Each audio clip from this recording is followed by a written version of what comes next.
សួស្តីនេះគឺជាវីដេអូដែលខ្ញុំចង់បង្ហាញពី process នៃការ develop code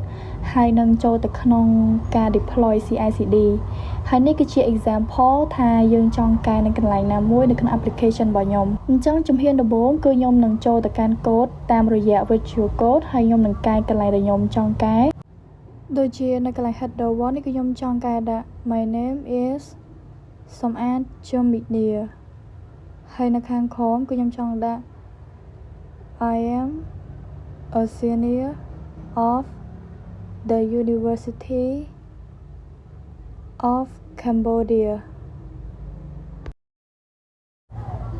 អញ្ចឹងបន្ទាប់ពីយើង modify application ហើយគឺយើងត្រូវ build application យើងនឹងចូលទៅកាន់ Docker image អញ្ចឹងដំបូងគឺយើងត្រូវ login ចូល Docker Hub account របស់យើងសិន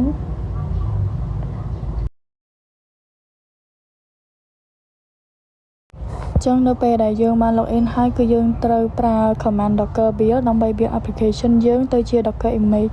ចឹងយើងដាក់ docker build ហើយបន្ទាប់មកយើងដាក់ឈ្មោះ docker repository របស់យើងសម្រាប់ខ្ញុំគឺ media សមាជិក /my app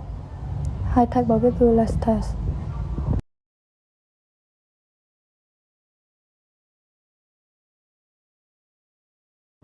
ចឹងវានឹងចាប់ផ្ដើម build application ខ្ញុំទៅជា docker image ហើយបន្ទាប់ពី build ជា docker image ហើយគឺខ្ញុំត្រូវ push image ហ្នឹងទៅក្នុង docker hub ដែលខ្ញុំប្រើ command docker push ហើយឈ្មោះ docker repository របស់ខ្ញុំ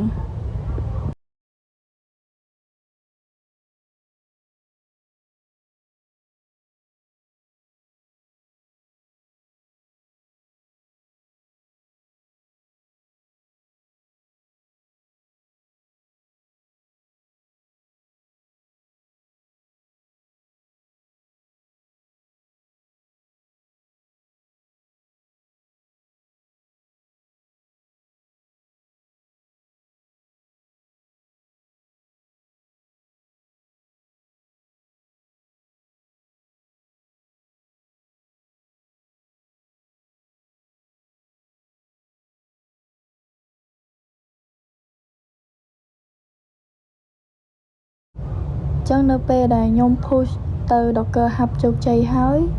គឺខ្ញុំត្រូវ pull image ពី Docker Hub ចូលមកក្នុង local machine របស់ខ្ញុំ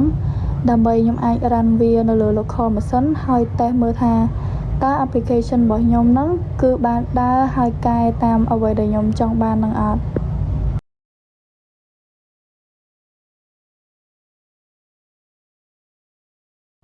ចឹងនៅពេលដែលយើង pull ហើយយកមក run នៅក្នុង local ហើយគឺយើងវាយ command docker ps វានឹងចេញ image ដែលយើងកំពុងតែ run ហ្នឹងហើយនេះគឺជា image របស់ខ្ញុំដែលទំតែ build push ទៅមុនហ្នឹងចឹងឥឡូវគឺយើងអាចចូលទៅ check មើលថាតើ image របស់យើងដែលយើងបានកែមុនហ្នឹងតើវាបាន modify ដូចអីដែលយើងបានកែនឹងអត់ចឹងយើងមើលឃើញថាអ្វីដែលយើងបានកែមិញហ្នឹងគឺវាបានកែ success ហើយបន្ទាប់មកគឺយើងអាច push code របស់យើងហ្នឹងចូលទៅកាន់ GitLab repository ចឹងដំបូងយើងត្រូវ stage code របស់យើងពេល stage ហើយយើងត្រូវ commit អ្វីដែលយើងបាន change ហ្នឹង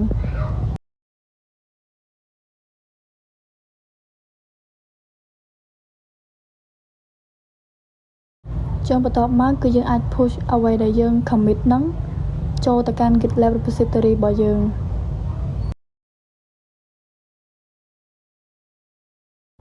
នៅពេលដែលយើងបាន push code ចូលទៅក្នុង GitLab ហើយ CI/CD pipeline គឺវានឹងចាប់ផ្ដើមដំណើរការហើយនឹង push code យើងទៅកាន់ Docker Hub បន្ទាប់មកវានឹង deploy ចូលទៅកាន់ AWS ឥឡូវយើងអាចចូលទៅកាន់ AWS ហើយ check មើល validate ថាតើ Docker image របស់យើងនឹងកំពុងតែ run នៅក្នុង AWS EC2 របស់យើងនឹងដែរអត់ចឹងយើងអាចប្រើ command docker ps ដើម្បី check មើល container ឬមួយក៏ check មើល image ដែលកំពុងតែ run ហ្នឹង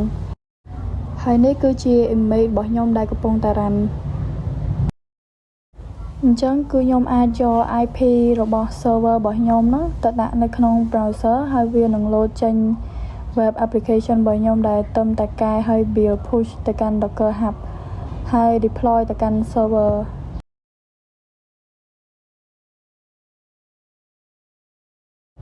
ចឹងសម្រាប់វីដេអូរបស់ខ្ញុំគឺមានតែប៉ុណ្្នឹងទេ